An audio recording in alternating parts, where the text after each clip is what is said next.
So what is this all about? The new podcast, the Instagram channel, the Facebook group, all this stuff is going to be for men to help them get unstuck mentally, physically, and emotionally so they can do life better. Now, what does that mean in everyday terms? I just want to help men help themselves, right? As a man, one of the things that usually happens is you don't get help because you're somehow supposed to know it all or have it all figured out. Now, I'm going to give you a secret that most men won't tell you. Most men don't know what they're doing, right? Including me, right? We're basically figuring this stuff out day by day, month by month, week by week. What we want to do is create a community through workshops, through online groups, eventually through retreats to get men together to have a space where they can discuss, they can learn, they can be challenged, they can vent, they can cry. It sounds like a lot, but it starts off really, really small with us just sharing this message of vulnerability, sharing this message of being transparent of there's certain things I don't know. There's certain things I want to get better and I don't think I have the ability to get better at those things. There's career switches I want to make and I don't know how to do that. We want to be able to have a space for men to do that. We also want to be able to allow younger men to have that ahead of time. What we usually see in society is young men will follow an older guy or what we would call an OG, but the OG is messed up. So he's following like the tactics and the strategies of an OG who's telling him, men don't cry, men don't open up, just be who you are.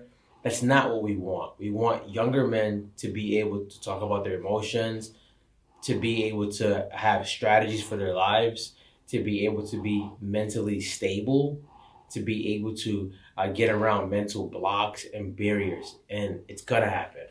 So this launch of this podcast is a way for me to bring on men eventually to interview, but more so just to give information about things that men usually won't talk to out loud.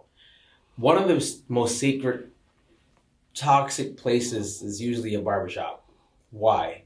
Because you talk about everything and anything, but there's usually nothing you leave with that helps you for the next thing, right? They're usually telling you, just go ahead and leave your baby moms, leave your girlfriend, do these things, do that things. They're listening, they're helping, or they think they're helping, and it's not information that you can go and maybe do life better with. We will be that. This podcast will be an avenue to help men get unstuck mentally, physically, and emotionally. Our groups that we do, those will be a way for men to go deeper into what they want to see change in their own lives. Like there's things I do not know. For instance, right? Me doing this podcast. Do I know how to speak on a mic? Yes. Do I know how to run a camera? Barely, right? So I've had to solicit help with this, right? Is that easy at times? No, because you want to feel that you can do it all. But enough with that. Like we're done with trying to do things on our own, by ourselves. It's time for us as men to get unstuck. If you're watching this podcast or listening to it and you're a woman, this is really, really good for you so you could understand the changes and transitions of your man. All right, when he's sad and he's saying he's okay, he's not okay. He's just not looking for 80,000 solutions from you at that moment, but he's not okay. If you have a young son or a brother or an uncle, good time to learn about what's going on inside of that man's head. And by doing so, you'll realize that when men get unstuck and when men heal, this earth will be better. The world will be better. Your house will be better. Our neighborhoods, our towns, our cities will be better. And that's why we're doing this.